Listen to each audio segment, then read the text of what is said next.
महसूस हो रहा है मानो केरल में हो, मेरी उपस्थिति हो। और व्यक्तिगत तौर पर मेरे लिए ये बड़ा ही भावुक क्षण है, क्योंकि केरल की धरती वो धरती है जहाँ मेरे प्रिय बहुत सारे मित्र तो हैं ही, साथ ही साथ अगर मैं कहूँ कि मैंने अपना अध्यापन कार्य यहीं से उसकी शुरुआत हुई, केरल से ही, तो मेरे लिए ये अवसर जो है, वो ढेर सारी प्रिय स्मृतियों में लौट जाने का अवसर है। तो यह अवसर जो आप लोगों ने प्रदान किया है इस बातचीत के बहाने, उसके लिए बहुत-बहुत धन्यवाद। मैं देख रहा था 50 वर्ष की उपलब्धि है इस विश्वविद्यालय के पास, और 50 वर्ष का जो लोगो बनाया गया है, उसमें सेलिब्रेटिंग नॉलेज लिखा गया है। क्योंकि हम लोग तमाम लोग जो हैं जानते हैं कि हम लोग सेलिब्रेशन ऑफ नॉलेज की विरासत से जुड़े हुए लोग हैं। तथाकथित ही सही, मगर हम लोग जुड़े हुए हैं। मैं तथाकथित इसलिए कह रहा हूँ क्योंकि विरासत का जो प्रश्न है वो कई बार बड़ा जटिल है। उसकी समझ ठीक-ठीक बनानी हमारे लिए बहुत ही मुश्किल, कई बार हमारे लिए बहुत श्रमसाध्य है और मुश्किल हो जाता है। क्योंकि कोई भी विरासत सहज प्राप्त होने वाली चीज़ नहीं है। उसे अर्जित करना पड़ता है, उसे अर्न करना पड़ता है। और यह दोहरे दायित्व का भी है, क्योंकि एक ओर जहाँ हमें उस विरासत के संरक्षण का उत्तरदायित्व होता है, तो दूसरी तरफ हमें उसमें कुछ नवीन जोड़ते रहने का भी लगातार उद्यम करना होता है। संरक्षक और सारथी होने का यह जो दोहरा उत्तरदायित्व है, हम ऐसी चर्चाओं, ऐसी साझेदारी, ऐसे कार्यक्रमों के माध्यम से निभा सकते हैं, मुझे इसका पूरा विश्वास है। और उसी प्रक्रिया में आज हम लोग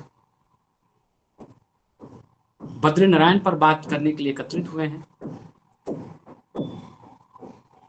बद्रीनारायण का रचना कर्म हमें बखूबी पता है कि बद्रीनारायण हमारे समकाल के रचनाकार हैं, हमारे अपने समय के रचनाकार हैं। अगर सुविधा के लिए कहूं तो कवि दो प्रकार का होता है, एक जो हुए और दूसरे जो हैं। जो हुए उन पर बातचीत करना कई बार बहुत आसान होता है, क्योंकि उनके बारे में बहुत कुछ कहा गया है, बहुत कुछ सुना गया है, बहुत कुछ लिखा गया है, उनके लिए बहुत सारे संदर्भ आपके पास होते हैं। लेकिन जो रचनाकार बिल्कुल आपके सामने है, अपनी रचना प्रक्रिया में है, जो निर्माणाधीन है, बद्रीनारायण जैसे कवि, उन पर बातचीत में कई बार कठिनाई होती है। बद्रीनारायण की पूरी जो काव्य यात्रा है, लगभग 3 दशकों की, 90 से लेकर अब तक,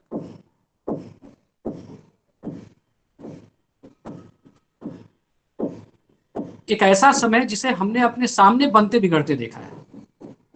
हम उपस्थित हैं, अधिकांश हम में से कुछ कम उम्र के लोग उसके बाद, और कुछ लोग लगभग उसी समय जब अपनी समझदारी को विकसित कर रहे थे, अपने सोचने समझने की क्षमता का निर्माण कर रहे थे, लगभग उनका पठन पाठन हो रहा था, तब बद्रीनारायण का संग्रह प्रकाशित होता है। और ये वही लगभग 3 दशकों का समय है। किसी भी रचनाकार के लिए जो बिल्कुल सामने है, उसे भी विषय बनाकर लिखना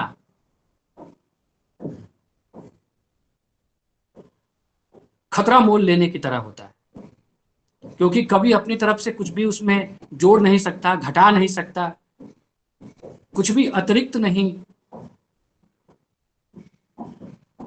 जोड़ा जा सकता, छिपाया नहीं जा सकता, कुछ और नहीं कहा जा सकता। जो कुछ है वो हमारे सामने होता है। और जब बद्रीनारायण जैसा कवि हमारे सामने हो, तो यह चुनौती और बड़ी हो जाती है, क्योंकि बद्रीनारायण अपने पूरे रचना कर्म में जो कुछ भी दिख रहा है या दिखाया जा रहा है, उससे परे की दुनिया देखना चाहते हैं।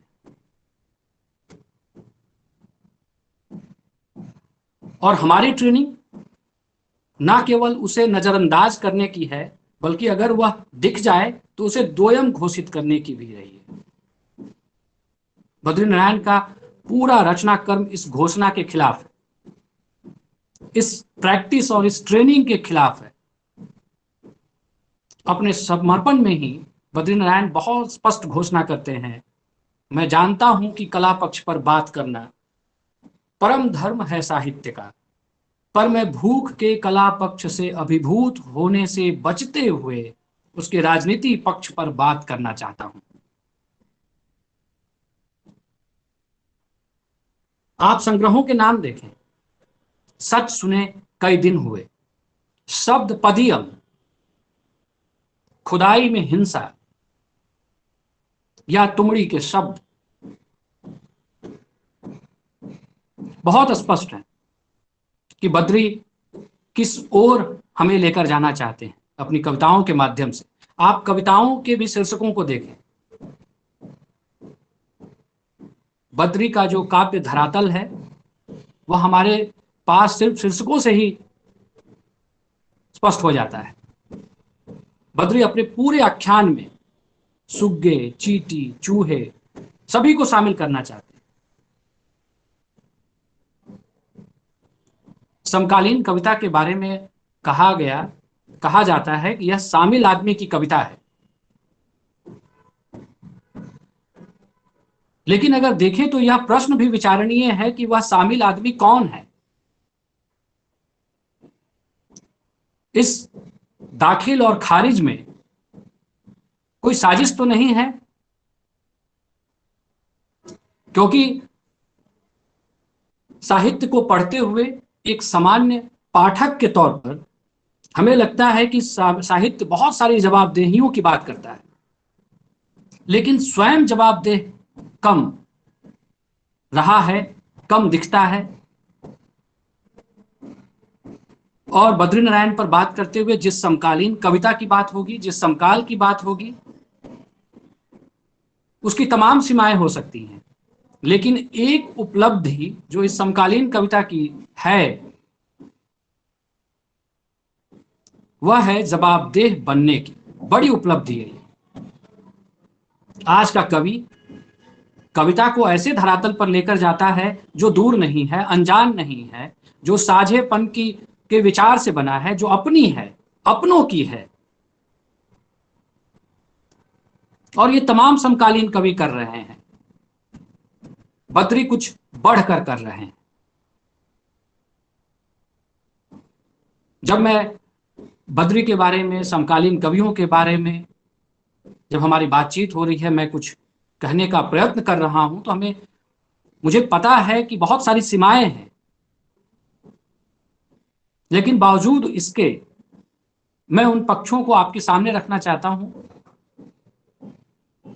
उन सकारात्मक पक्षों को जो कविता को दूर की चीज नहीं, हमारे बिल्कुल पास की चीज, और उसका जो पूरा प्लेटफॉर्म है, धरातल है, वो कविता के भीतर से तैयार करने की बात समकालीन कवियों में दिखाई पड़ती है। एकांत श्रीवास्तव की कविता है मेरे दुख कविता के विषय हैं, और कविता एक सामाजिक वस्तु है।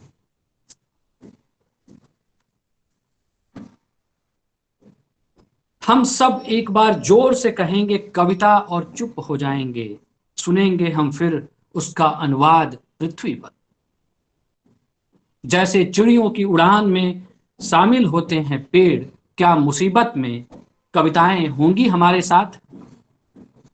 या खुद बद्री कहते हैं, बुरे दिन हैं और सुंदर लिखना है, स लिख मैं चलता हूं, बाकी तुम्हें लिखना है।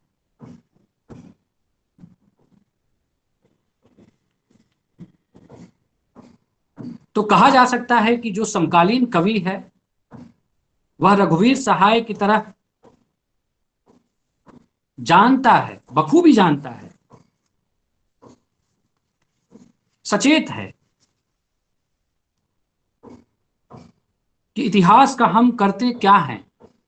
जब कुछ करते हैं तभी इतिहास बनता है, नहीं तो हम उच्छिष्ट होकर रहने को बाध्य होते हैं।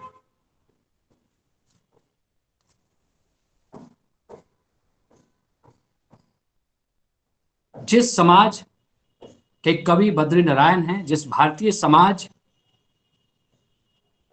की अभिव्यक्ति करने का प्रयत्न कवि करना चाहता है, उस भारतीय समाज की अपनी एक विडंबना रही है। विडंबनाओं से भरा हुआ समाज है यह भारतीय समाज।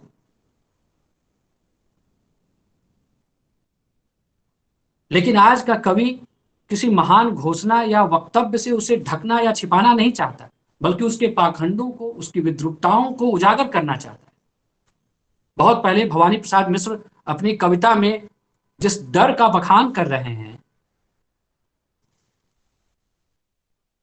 मैं जो हूं मुझे वही रहना चाहिए, मुझे अपना होना ठीक ठीक सहना चाहिए, तपना चाहिए अगर लोहा हूं तो हल बनने के लिए, बीज हूं तो गड़ना चाहिए फल बनने के लिए, मगर मैं कब से ऐसा नहीं कर रहा हूं, जो हूं वही होने से डर रहा हूं।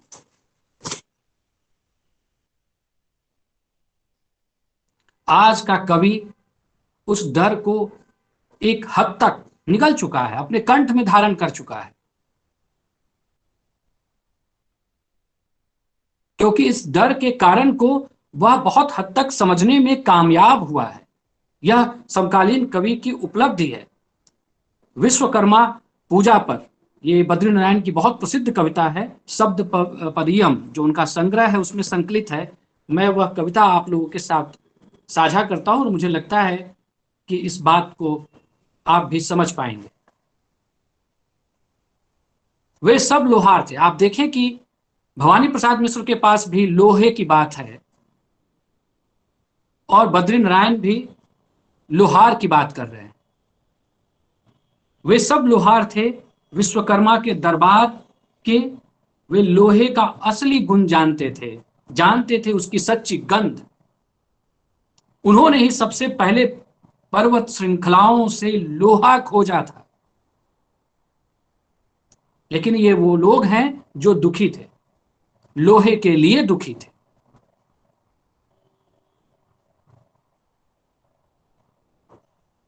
मैं बिल्कुल अंतिम, क्योंकि तमाम ये बड़ी कविता है,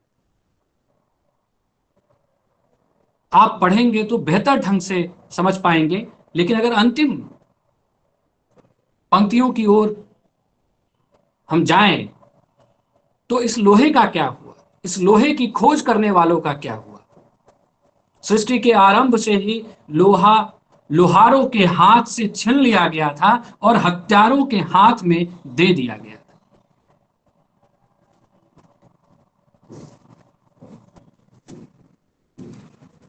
आज का कवि इसकी बखूबी पहचान करता है।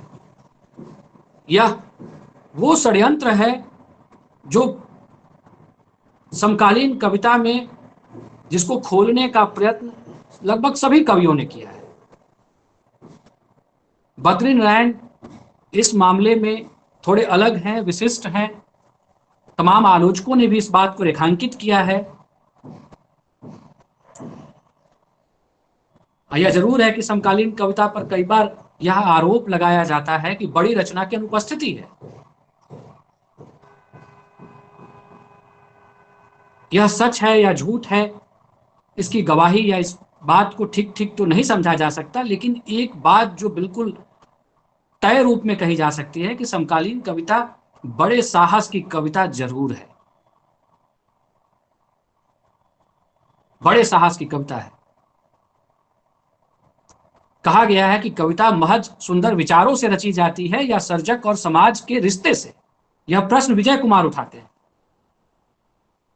और यह वह दौर है जहां रचनाकार, बद्री जैसा रचनाकार, केवल रिश्तेदारी निभाने मात्र से संतुष्ट नहीं है समाज के साथ। वह अपने और समाज को दो अलग अलग इकाइयों के रूप में नहीं देखता। वह दूर से किसी श्रेष्ठता बोध से जजमेंट या निर्णय नहीं दे रहा। आप बद्रीनारायण की कविताओं को पढ़ते हुए ये महसूस करेंगे। और तमाम समकालीन कवियों को मैं अक्सर समकालीन कवियों, समकालीनता के भी कुछ प्रश्नों को उठाते हुए और वापस बद्री पर भी लौटता रहूंगा, बद्रीनारायण पर भी लौटता रहूंगा। वह अपने को उसी समाज में शामिल मानता है इसीलिए पहले से कहीं अधिक जवाबदेह आज का कवि है। जिन मूल्यों, मान्यताओं, विचारों का वह उत्पाद है और उसके द्वारा जो कुछ भी उत्पादित किया जा रहा है इस ज्ञान की दुनिया में, वह सबको जांचता परखता है। वह अपने होने को उसने ज्यादा असल, ज्यादा सहज, ज्यादा मानवीय बनाया है, क्योंकि वह इस बात को समझ गया है और एक तरह से उसने इनकार कर दिया है, नकार दिया है कि अपने ही द्वारा जो उत्पादित विचार हैं उसके खिलाफ जीना अब के रचनाकार को गवारा नहीं है।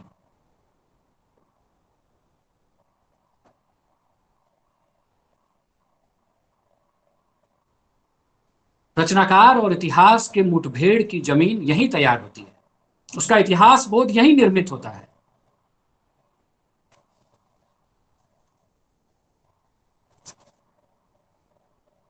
यह इतिहास बोध ही है जो रचनाकार की समझ है, जो उसे प्रतिमानवीय शक्तियों की पहचान, बयान और फिर अंततः सकारात्मक परिवर्तन के पक्ष में खड़ा करता है।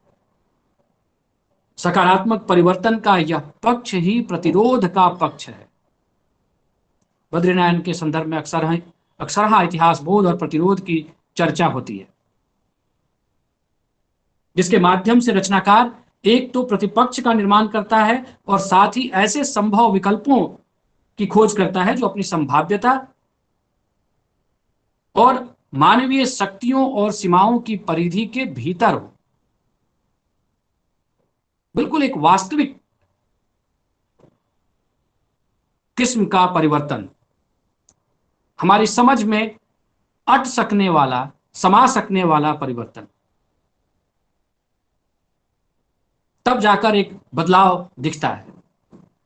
कायाकल्प करना होगा, इतने पर भी नहीं होगा कि राजा को मरना हो। बद्रीनारायण की ये पंक्तियां हैं। सुग्गे, चींटी, चूहे अनजाने में बद्री की कविताओं में नहीं आते, उसके लिए राजा को मरना पड़ा है।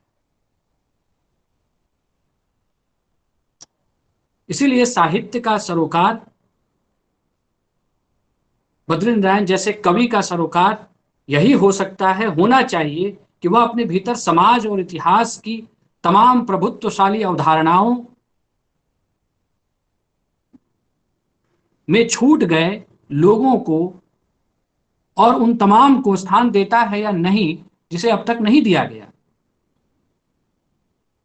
बद्रीनारायण के ही शब्दों में, यह आत्मकथा के बिना जीने वाले लोगों को स्थान देने की बात है। बस हमें बतौर पाठक, बतौर नागरिक, बतौर मनुष्य उसका ठीक ठीक पता होना चाहिए। ये किन लोगों की बात है। हो सकता है और कविता में भी, साहित्य में भी जो कुछ भी रचा जा रहा है उसका भी ठीक ठीक हमें पता होना चाहिए।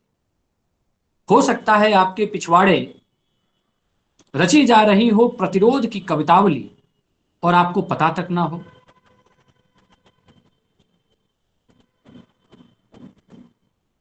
जवाबदेही कई स्तरों पर तय किए जाने की जरूरत आज का कवि महसूस करता है।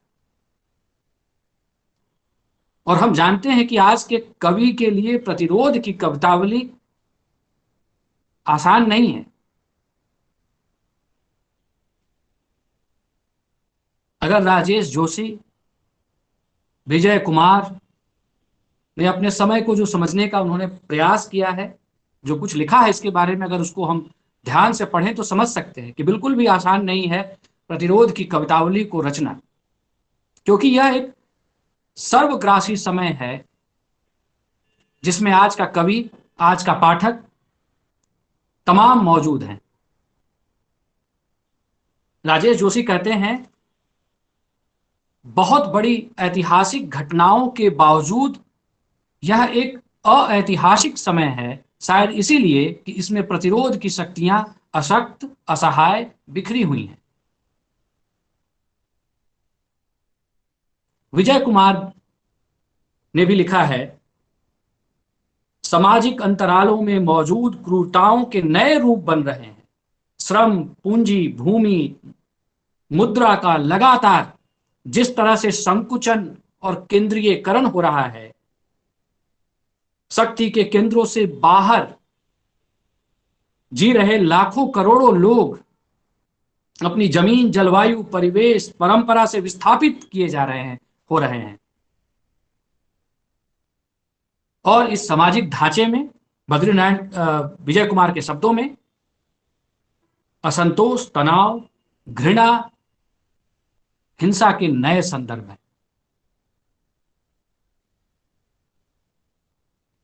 तो इस समकाल में बद्रीनारायण जैसे कवि के लिए, तमाम कवियों के लिए सवाल है कि आज का कवि इन परिस्थितियों का, इस सर्वग्रासी समय का सामना कैसे करता है।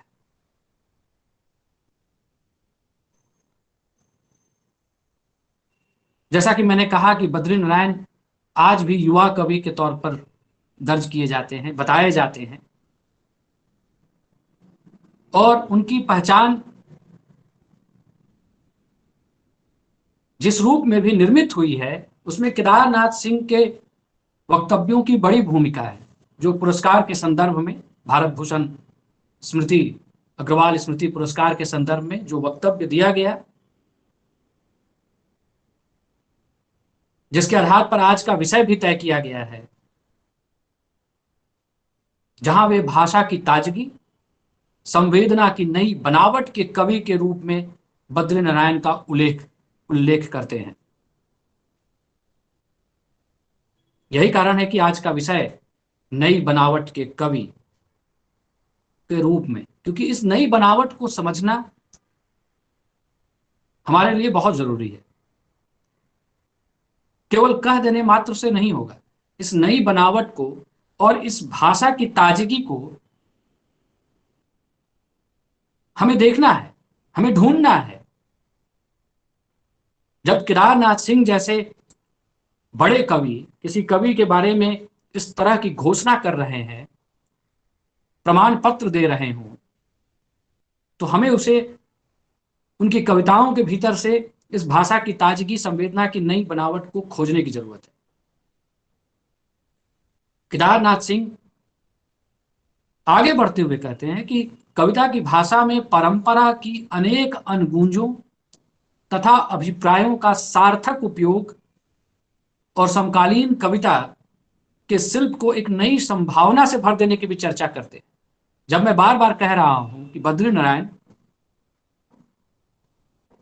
अपने समकालीनों में भी कुछ अलग हैं, तो आप केदारनाथ सिंह से लेकर नवीनतम संग्रह तुमड़ी के शब्द और अरुण कमल का जो वक्तव्य है या जो कुछ भी लिखा गया है बद्रीनारायण के बारे में, आप पढ़ें।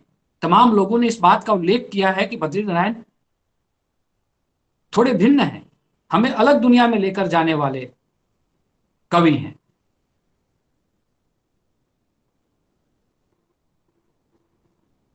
तो कहा जा सकता है कि समकालीन कवियों में भरपूर संभावनाओं के कवि, अगर सबकी बात को हम सच मानकर उनकी कविता में प्रवेश करें, तो बद्रीनारायण भरपूर संभावनाओं के कवि,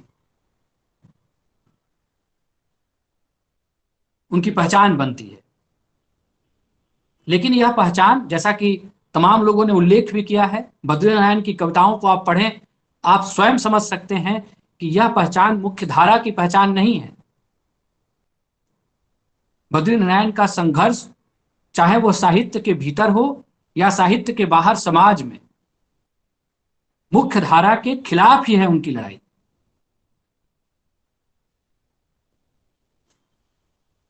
मुख्य धारा नाम से उनकी कविता है। खुदाई में हिंसा संग्रह में बहुत ही महत्वपूर्ण कविता है मुख्य धारा।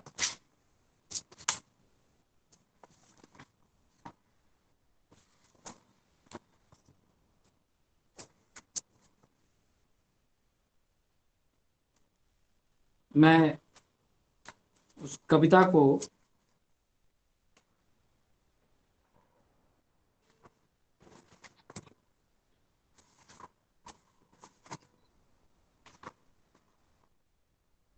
आप लोगों के साथ साझा करता हूं, क्योंकि यह बद्रीनारायण, जैसा मैंने कहा कि साहित्य के भीतर की बात हो या साहित्य के बाहर, मैं अभी बताऊंगा। उनकी पहली कविता संग्रह में भी ऐसी घोषणाएं हैं, और यहाँ तो बिल्कुल मुख्य धारा नाम से ही उनकी कविता है, खुदाई में हिंसा संग्रह में। हालांकि मैं मुख्य धारा में हूं, पर मुझे हट रही है मुख्य धारा, उसमें रहने का सीधा मतलब है, जैसे मुख्य धारा सोचे वैसा ही सोचना, जैसे मुख्य धारा कहे वैसे ही कहना। मुख्य धारा में होने का मतलब है मुख्य धारा जैसा ही रहना, उसी उन्हीं की तर्ज पर लिखना।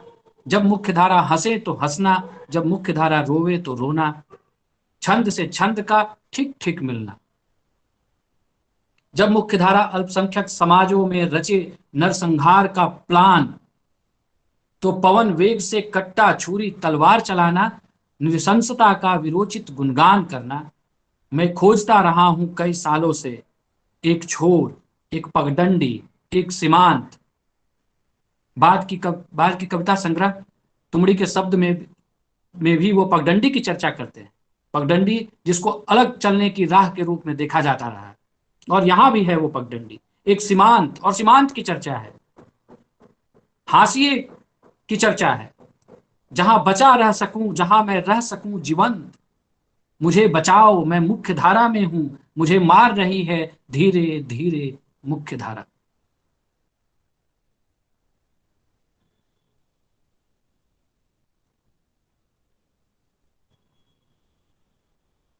तुमड़ी के शब्द जो संग्रह है, उसमें अपनी कविता, उस कविता को भी आप पढ़ें। कवियों पर बातचीत कविताओं के ही माध्यम से की जाए, तो मुझे लगता है ये उपयुक्त ही होगा। और जैसा कि मैंने कहा कि बद्रीनारायण की पूरी समझ उनकी कुछ कविताओं से नहीं, बल्कि आप सभी संग्रहों और तमाम कविताओं के माध्यम से आप देख सकते हैं।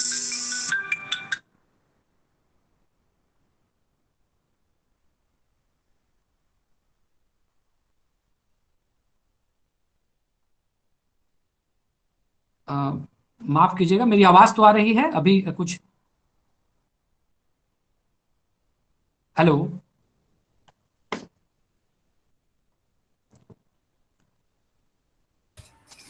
हेलो, आ रही आवाज है, आ रही है सर? आ रही है। जी जी जी, ठीक है ठीक है।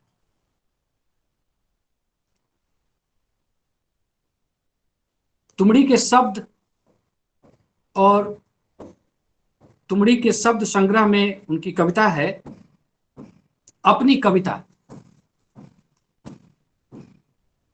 किसी का कागज, किसी की कलम, कैसे लिख पाओगे अपनी कविता। आप देखें, एक तरफ मुख्य धारा जहां सशर्त शामिल होने की बात है, उस शर्त को बद्रीनारायण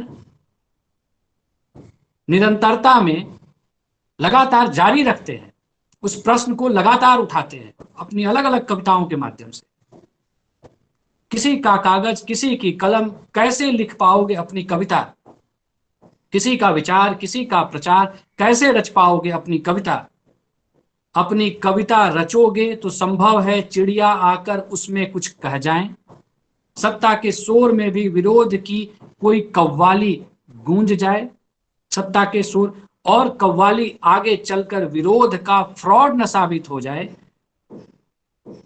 अपनी कविता रचोगे तो ही इस जनतंत्र में कुछ कर पाओगे। तो कविता के खिलाफ कविता रचने की बात, और इसके संकेत हमें बद्रीनारायण की कविताओं में मिलते हैं, आप देख सकते हैं।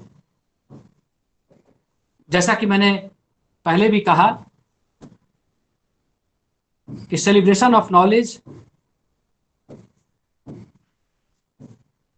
तो यहां यह भी हमें देखना चाहिए बहुत सतर्कता के साथ कि यह कौन सा ज्ञान है, यह ज्ञान की कौन सी धारा है, कौन सी परंपरा जिसका सेलिब्रेशन किया जाना है, क्योंकि जिस ज्ञान की हम बात कर रहे हैं तमाम अन्य युक्तियों के साथ उस ज्ञान की युक्ति का भी प्रयोग दुनिया के तमाम समाजों में वर्चस्व को स्थापित करने के लिए किया गया है।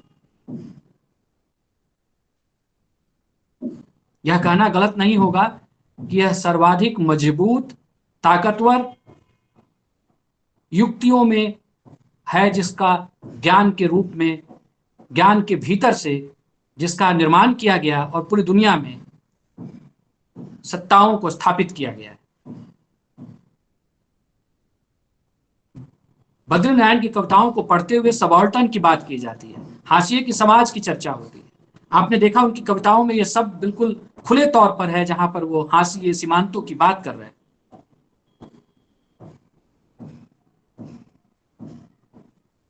तो दुनिया भर के समाजों में जिन हाशियों को हमने बनाया है, उसको बनाने की सबसे बड़ी युक्ति तो ज्ञान की ही भूमिका रही है। सबसे बड़ी युक्ति तो ज्ञान ही है।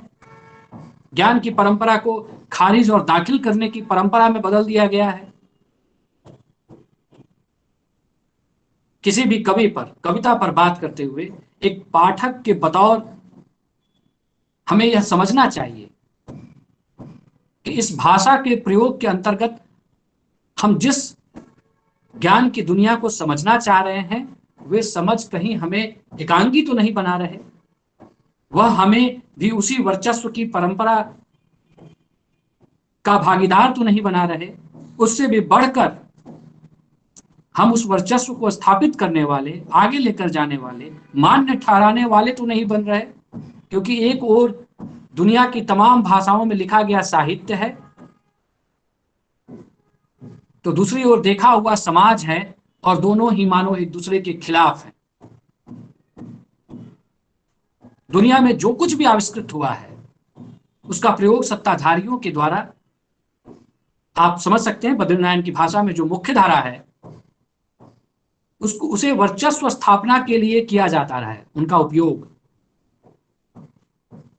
हमारी भाषा, हमारे शब्द, उनसे बनने वाले हमारे विचार अब कितने पवित्र हैं, शुद्ध हैं, कितने तार्किक हैं।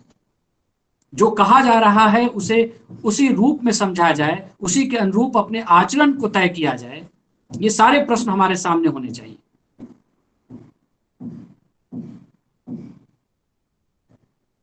हिंदी कविता में इस प्रश्न को उठाया जाता रहा है, ज्ञान दूर कुछ क्रिया भिन्न है, क्यों इच्छा पूरी हो मन की। कोई कवि इस प्रश्न को यूं ही नहीं उठा रहा, और एक दूसरे से मिल न सके, यह विडंबना है जीवन की। इस विडंबना की पहचान शुरू से हिंदी का कवि कर रहा है। और जीवन की इस विडंबना को रचने का सबसे बड़ा हथियार क्या है?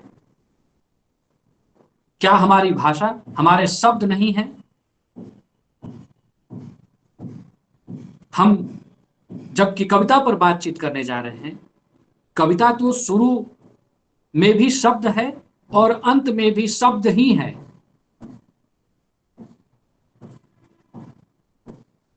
और इस शब्द को हिंदी का कवि हल्के से नहीं लेता, हल्के तौर पर नहीं लेता।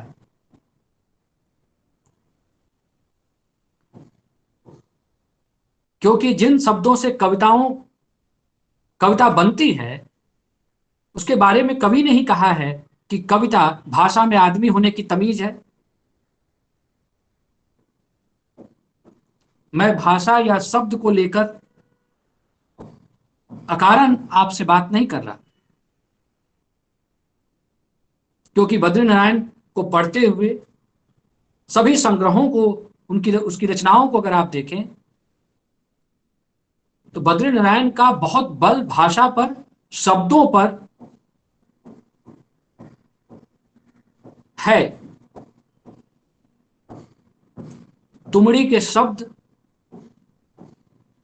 तो संग्रह के नाम में ही शब्द है, और सच सुने कई दिन हुए,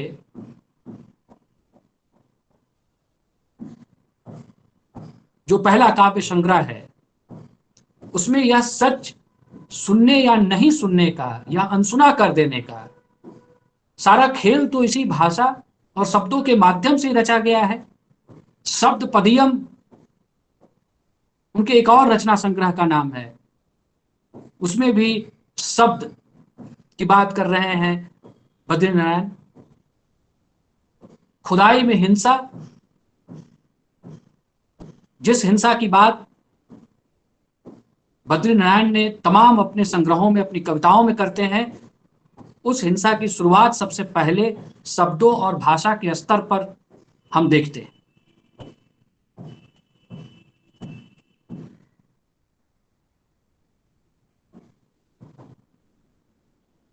प्रेम पत्र बद्रीनारायण की बहुत प्रसिद्ध कविता है।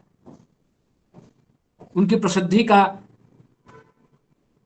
एक कारण भी, किसी भी प्रेम पत्र का मूल क्या है? शब्द। और वह खतरे में है, प्रेम पत्र खतरे में है, प्रेम के वो तमाम शब्द खतरे में हैं। और इसीलिए बद्रीनारायण एक अलग चिंता करते हुए हमें दिखते हैं, हम उन्हें देख सकते हैं। सच सुने कई दिन हुए, इस रचना संग्रह में उनकी यह प्रसिद्ध कविता। प्रेत आएगा किताब से निकाल ले जाएगा प्रेम पत्र, गिद्ध उसे पहाड़ पर नोच नोच खाएगा, चोर आएगा तो प्रेम पत्र चुराएगा, जुआरी प्रेम पत्र पर दांव लगाएगा, ऋषि आएंगे तो दान में मांगेंगे प्रेम पत्र, बारिश आएगी तो प्रेम पत्र ही गलाएगी, आग आएगी तो जलाएगी प्रेम पत्र, बंदिशें प्रेम पत्र पर ही लगाई जाएंगी, सांप आएगा तो डसेगा प्रेम पत्र, झिंगुर आएंगे तो चाटेंगे प्रेम पत्र, कीड़े प्रेम पत्र ही काटेंगे। क्योंकि इस ज्ञान की दुनिया में अगर कोई विभाजन नहीं होता, अलग धाराएं नहीं होती, तो कवि को क्या कहने की जरूरत थी? इसी कविता की और पंक्तियों को अगर हम देखें, प्रलय के दिनों में सप्तर्षि, मछली और मनु सब वेद बचाएंगे, कोई नहीं बचाएगा प्रेम पत्र, कोई रोम बचाएगा, कोई मदीना, कोई चांदी बचाएगा, कोई सोना। कवि की व्यवस्था को आप देखें, मैं निपट अकेला, कैसे बचाऊंगा तुम्हारा प्रेम पत्र।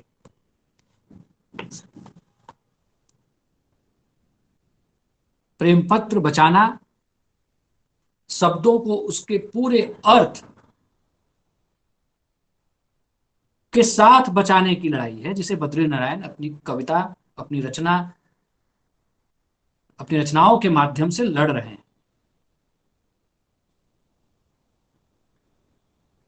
कवि हमारा ध्यान इस ओर आकृष्ट करना चाहता है कि एक ओर वे तमाम हैं जिनसे वर्चस्व पैदा किया गया, उसको साधा गया, दूसरी तरफ प्रेम पत्र है। आप देखें उस कविता में दोनों ही धाराओं की जिक्र है, लेकिन यह जो प्रेम पत्र है जिसकी पैरवी बद्रीनारायण कर रहे हैं, वह अपने आकार प्रकार में चाहे कि जितना भी छोटा हो, जितना भी गैर जरूरी लगे, वह उस नावक की तीर की तरह है जो वर्चस्व के तमाम केंद्रों को ध्वस्त करने में सक्षम है, क्योंकि वो सहज है, वो असली है, वह अपने पूरे अर्थ के साथ है।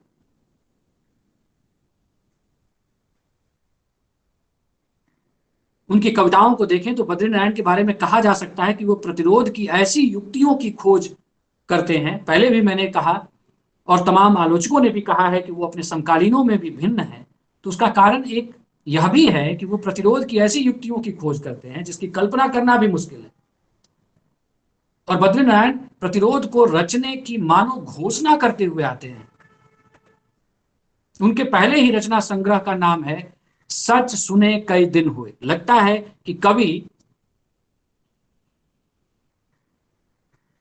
सच को सुनने की जिद के साथ अपने रचना कर्म में शामिल होता है और सच सुना नहीं गया। अगर हम बद्रीनारायण की मुख्यधारा कविता को दोबारा से याद करें तो हम समझ सकते हैं कि यह सच कहां नहीं सुना गया, सच को कहां छिपाया गया है। इसीलिए पहले संग्रह को ही संग्रह का जो नाम रखते हैं संग्रह का, सच सुने कई दिन हुए।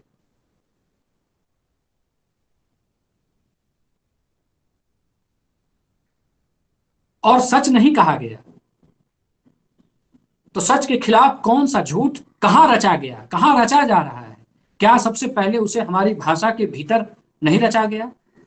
सच और झूठ के साथ ही नरों और कुंजरों की सुविधाओं को नहीं पैदा किया गया?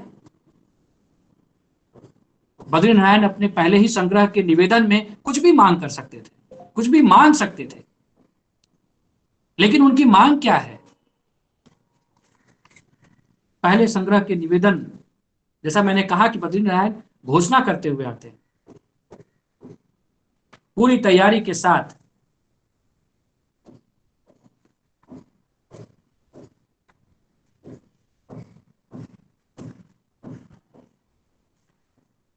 मुझे शब्द छूने दो, भाव छूने दो, वाक्य छूने दो, कविता के वृत्त के बाहर बैठा हूं मैं कविता का डोम।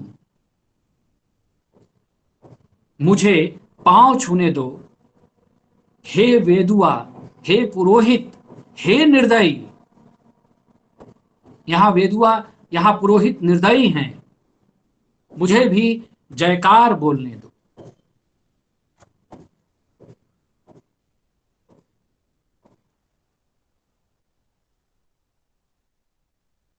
जो ज्ञान की परंपरा, जो मुख्य धारा की परंपरा, स्थापित परंपरा है, लगता है मानो उसके खिलाफ एक मुहिम की तरह अपने रचनाक्रम में बद्रीनारायण शामिल होते हैं। बद्रीनारायण जानते हैं कि किसी भाषा और उससे रचा गया जो ज्ञान का छद्म है,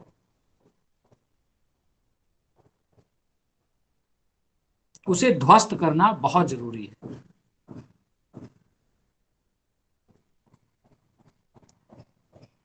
खुदाई में हिंसा में उनकी एक और कविता है नगाड़े, यह भी बहुत प्रसिद्ध कविता है। और वहां नगाड़ों को आप शब्द से अगर शब्द से अगर स्थानापन्न कर दें तो ऐसा लगता है जैसे कि वो दोबारा से फिर हमारा ध्यान उसी साजिश की ओर लेकर जाना चाहते हैं जहां शब्दों का, जहां हमारी भाषा का इस्तेमाल हमारे ही खिलाफ किया जाता रहा है। शब्दों से ही वर्चस्व को रचा गया है, शब्दों से ही उस वर्चस्व को तोड़ा भी जाना है। बद्रीनारायण इस बात को उपलब्ध करते हैं, इसीलिए कविता से वो बाहर नहीं जाते। इसीलिए कवि हिस्सेदारी की मांग कर रहा था अपने निवेदन में, शब्द को छूने दो, मुझे भी जयकार बोलने दो, क्योंकि कविता के बाहर बैठे डोम को जब तक कविता के वृत्त में शामिल नहीं किया जाएगा कुछ भी नहीं बदलने वाला। इसीलिए बद्रीनारायण हिस्सेदारी की मांग कर रहे हैं, और बदलाव का सही अर्थ यही है।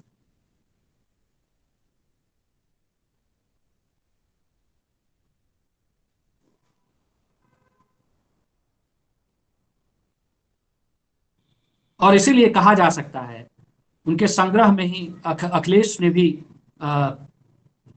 जो दर्ज किया है कि हिंदी समाज का काव्य रचना के नए स्रोतों से साक्षात्कार भी कराया है बद्रीनारायण ने।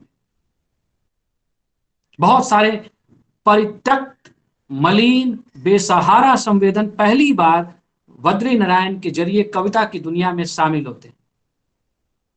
कविता के बाहर का जो डोम है वह कविता के वृत्त में शामिल होना चाहता है। इतना ही नहीं, कविता के साम्राज्य से बाहर बसे अनेक शब्दों की ताकत इकट्ठा करके बद्री अपनी कविता के माध्यम से पुराने दुर्ग को कड़ी चुनौती उन्होंने दी है। उनकी कविता में ढेर सारे अखिलेश के शब्द हैं, कुजात शब्द अपने अर्थ प्रकट करने के लिए स्वतंत्र हैं।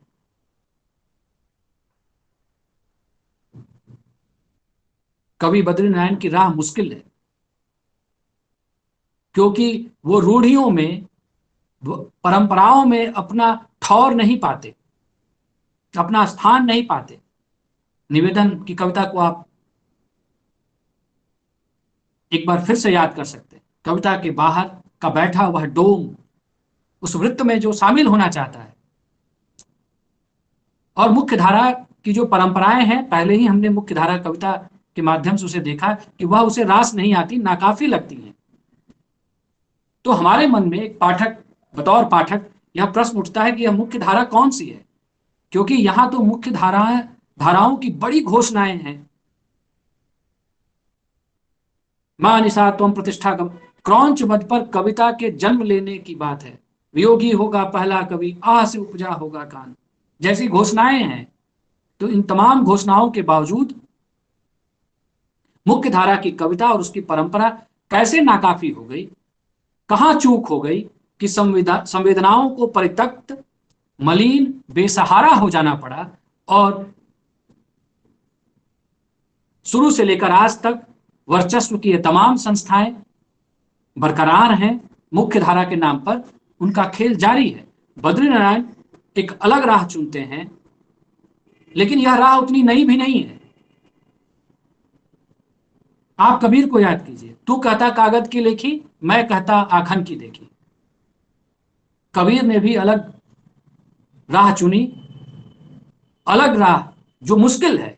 जो घर जा रहे अपना चले हमारे साथ, यह सब कुछ फूंक कर, जलाकर, खत्म करके आगे बढ़ने वाली राह है। और यह कारण भी नहीं है कि बद्रीनारायण के तुमड़ी के शब्द में कबीर उन्हें भदोही के बस स्टैंड पर मिल जाते हैं, खड़े मिल जाते हैं। यह आत्म खोज की परंपरा है, जिसे बद्रीनारायण आत्मखोज की अपनी कविता के माध्यम से भी हमारे सामने रखते हैं। चाहे वो कबीर की बात हो या तमाम जो इस परंपरा में शामिल रहे हैं। एक दिन मैंने सोचा चलो अपने आप को खोजें, और जब मैं खोजने लगा अपने आप को, तो उसमें मिलने लगे दूसरे।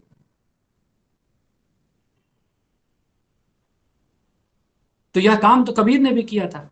जित देखूं तित लाल,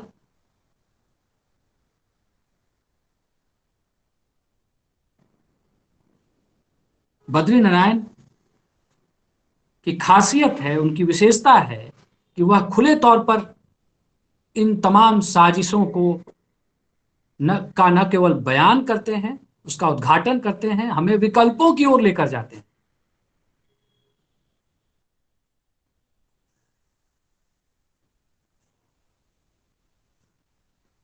उनकी एक और कविता है, और वापस बद्रीनारायण उसी शब्द की ओर लौटते हैं। मैं शब्द हूं, शब्द अपने इस्तेमाल कर लिए जाने का इतिहास भी बता रहा है बद्रीनारायण की कविताओं में। अहिल्या का दरवाजा खुलवाए मुझे, गांव को जला देने के लिए योद्धाओं में जोश जगाए, मुझी को सुन सरवर पर पानी पीती हिरणी पर शब्द भेदी बाण चलाए, मुझसे किसी आतताई राजा का इतिहास लिखवाए। मैं शब्द हूं, कहीं मुझसे कोई मनुस्मृति फिर न लिखी जाए। मैं शब्द हूं, डरता हुआ एक हिरन के मन की तरह तुनकता हुआ।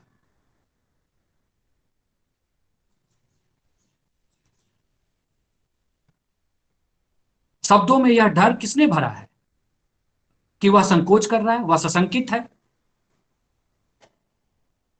क्या उस शब्द के साथ भी छल हुआ है? क्योंकि शब्द तो निरपेक्ष है, उसके प्रयोक्ताओं पर ही सब कुछ निर्भर करता है।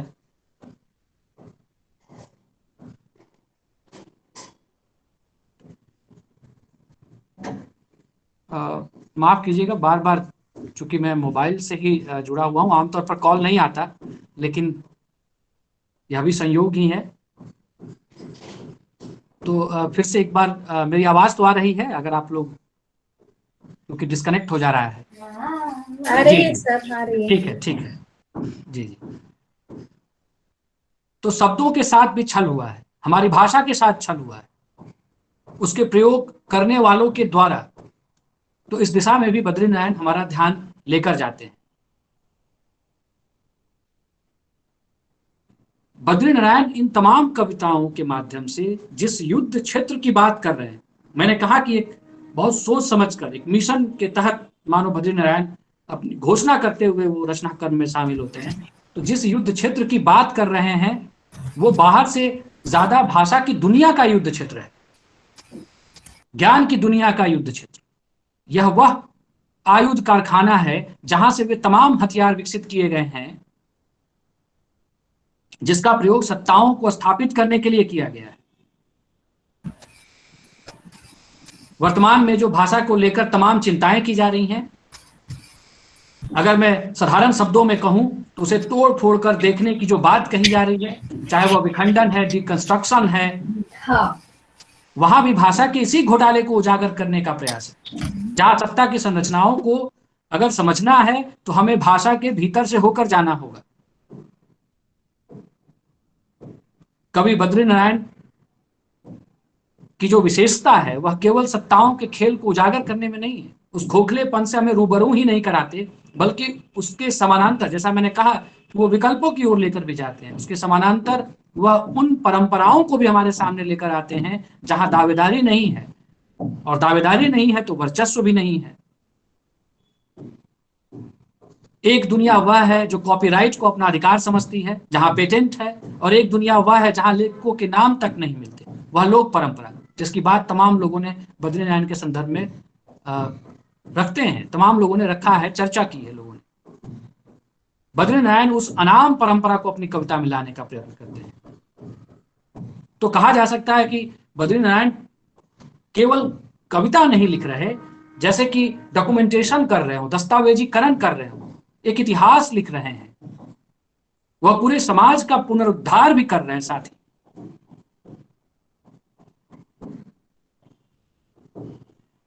और इसी कारण से बद्री अपने आप कॉन्फ्लिक्ट पाते हैं उस परंपरा के भीतर, जिसकी गाथाएं, जिसके गौरवगान अब तक गाए जाते रहे, तभी उन्हें आत्मखोज की जरूरत पड़ी। वह एक ऐसी परंपरा के पास चले जाते हैं जो तमाम दमनों के बावजूद, गुमनामी के बावजूद न केवल जीवित है बल्कि अपने आप को समृद्ध भी कर रहा है। जिस तरह मिट्टी को तोड़कर बीज का अंकुरण होता है, कोपले फूटती हैं, वैसे ही बद्रीनारायण पहले भाषा की जमी जमाई जमीन को, कठोर जमीन को तोड़ते हैं ताकि नए अर्थ को खोज सके।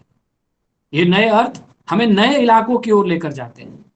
उनकी चिड़िया रे कविता इस संदर्भ में बहुत ही महत्वपूर्ण है और मैं उसे आप लोगों के साथ जरूर साझा करना चाहूंगा। शब्द पदियम संग्रह में ही है, तमाम कविताएं हैं बद्रीनारायण की, कुछ का उल्लेख मैं कर पा रहा हूं, समय की सीमा है। चिड़िया रे, चिड़िया होने का अर्थ फाड़ दो, मछली रे, मछली होने का अर्थ काट दो, लड़की चिंदी चिंदी कर दो, लड़की होने का अर्थ, बकुल के फूल, बकुल के फूल होने के अर्थ को अपने से थोड़ा अलग करो और कमल के फूल की रूप छवियों में नाभियों अपने लिए जगह मांगो। पत्तियों उठो और कहो कि फूलों के बनाने में तुम भी शामिल हो। रागों में पूर्वी राग, अपने लिए शास्त्रीय संगीत में जगह मांगो। और फूट नोटों, तुमसे तो मैं कहते कहते थक गया कि उठो और धीरे धीरे पहुंच जाओ लेखों के बीच में। चिड़िया रे, ये बहुत ही महत्वपूर्ण कविता है।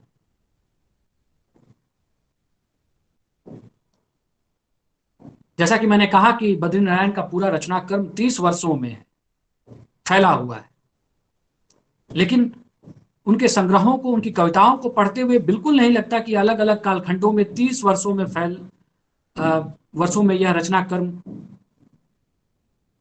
का दायरा है, फैला हुआ है। सच सुने कई दिन हुए से लेकर नवीनतम काव्य संग्रह तक, मानो वो किसी परियोजना पर काम कर रहे हों और उसे मुकम्मल कर लेना चाहते हैं। और युद्ध क्षेत्र वही है, ज्ञान की वह वर्चस्ववादी सोच, भाषा और शब्द का की वह दुनिया।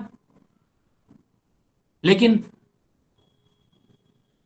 फिर से मैं रेखांकित करना चाहूंगा कि बद्रीनारायण यहां पर दोबारा अलग दिखते हैं, क्योंकि वह अभिमन्यु की तरह बस इस युद्ध में शामिल नहीं हो जाना चाहते, वह शत्रुओं को ठीक ठीक पहचानने का उद्यम भी करते हैं।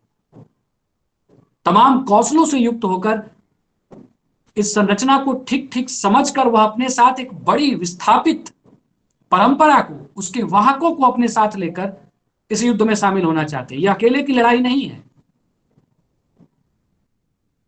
जो दुनिया में उपलब्ध विपुल साहित्य भंडार में कहीं नहीं है, लिखित साहित्य में तो बिल्कुल नहीं, जिसमें विपदा की गाथा कही गई हो, जिसमें जीवन भर किए गए असफल प्रतिरोध का आख्यान हो, और जिसे कोई ऋषि नहीं, यह कुत्ता लिख रहा हो। आप उनकी धरणीधर कविता को पढ़ें तो बद्रीनारायण की समझ बिल्कुल साफ है। जैसे धर्मवीर भारती अंधा युग में कहते हैं कि तुम प्रभु हो, उसने जब चाहा मर्यादा को अपने हित में बदल लिया, वंचक है। तो तमाम मर्यादाओं, आस्था अनास्था के इस द्वंद्व को बद्रीनारायण न केवल बखूबी समझते हैं, बल्कि हमें उन अनदेखे नए इलाकों की ओर लेकर जाते हैं, जिसे अखिलेश ने अपनी भूमिका में परित्यक्त, बेसहारा, मलिन उन्होंने कहा है। इससे पहले कवि परंपरा में इन इलाकों का पर्यटन हुआ है, लेकिन बद्रीनारायण उसे आवासीय बनाते हैं। उनकी कविता सुभाष नगर का उल्लेख किए बगैर बद्रीनारायण पर कोई भी बातचीत पूरी नहीं हो सकती। खुदाई में हिंसा संग्रह में उनकी एक और बहुत महत्वपूर्ण कविता है सुभाष नगर, मेरी प्रिय कविता भी है।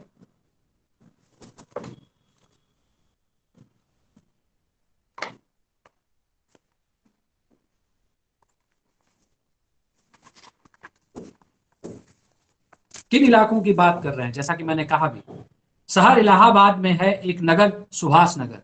अब तो इलाहाबाद भी नहीं है, अब तो प्रयागराज है। लेकिन उस शहर इलाहाबाद में एक नगर सुभाष नगर, रईसों की बस्ती और नगर कोतवाल की कोठी के ठीक बीचों बीच, कहते हैं यह बस्ती इस शहर को बनाने वालों की बस्ती है। शहर को बनाने वालों की बस्ती। मैं, चूंकि समय हो रहा है तो मैं थोड़ा कविता की अंतिम पंक्तियों की ओर आ जाऊं। जैसे जैसे बढ़ेगा शहर, वैसे वैसे बढ़ेंगे सुभाष नगर। वे शहर की अभिजात्यता के खिलाफ उसकी जरूरत बन बढ़ेंगे। वे रहेंगे इस शहर के नागरिक समाज के भीतर अपराध बोध बनकर। वे भारतीय आजादी की 60 साल की आलोचना बन बढ़ेंगे। वे उभरेंगे शालीन चेहरों की शालीनता के खिलाफ उस पर गुम्मड़ बनकर। लोकतंत्र के चेहरे पर दाग बनकर रहेंगे। वे रहेंगे शहर के इतिहास में इतिहास के खिलाफ। वे शहर के भूगोल का प्रतिरोध बनकर रहेंगे। इस प्रतिरोध के कवि हैं ऐसे वृतांतों के कवि हैं जो सीमांतों का है। मैं तो खड़ा हूं तेरे भूगोल के बिल्कुल सीमांत पर, तेरे वृतांतों के हाशिए पर भी नहीं। तो इसकी खोज बद्रीनारायण अपनी कविता के माध्यम से करते हैं, और वहां स्मृतियां, पुराण कोई नहीं दे रहा साथ। वैद्य की, पौराणिक, न्याय, वैशेषिकी, सबके तर्क काम नहीं आ रहे। और बद्रीनारायण को इसीलिए एक अलग पगडंडी पर चलने की जरूरत महसूस बद्रीनारायण करते हैं।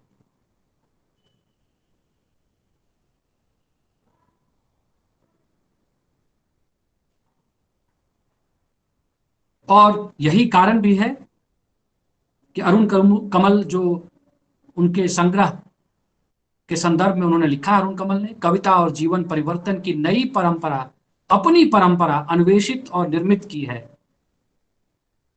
हमारी कविता एक नए बीहड़ में प्रवेश करती है। यह बीहड़ है, आपने चंबल के बीहड़ों का नाम सुना हो, जहां भटक जाने का खतरा है, जहां खो जाने का खतरा है। लेकिन बद्रीनारायण पगडंडी पर चलते हुए, जो राजपथ नहीं है उस पर चलने का न केवल साहस करते हैं, वह बीहड़ में जाने का खतरा उठाते हैं। लेकिन वह सचेत है। अपनी परंपरा, अपनी पगडंडी का चुनाव करते हुए भी वह अकेले जाने की जिद नहीं करते। वह एक पूरी परंपरा को अपने साथ लेकर चलते हैं, उसके साथ शामिल होकर। अगर समकालीन कविता में, जैसा मैंने पहले भी कहा कि शामिल आदमी की कविता की अगर बात की जाए, शामिल होने की बात की जाए, तो बद्रीनारायण उस शामिल होने को भी नए संदर्भों में खोजने का प्रयत्न करते हैं।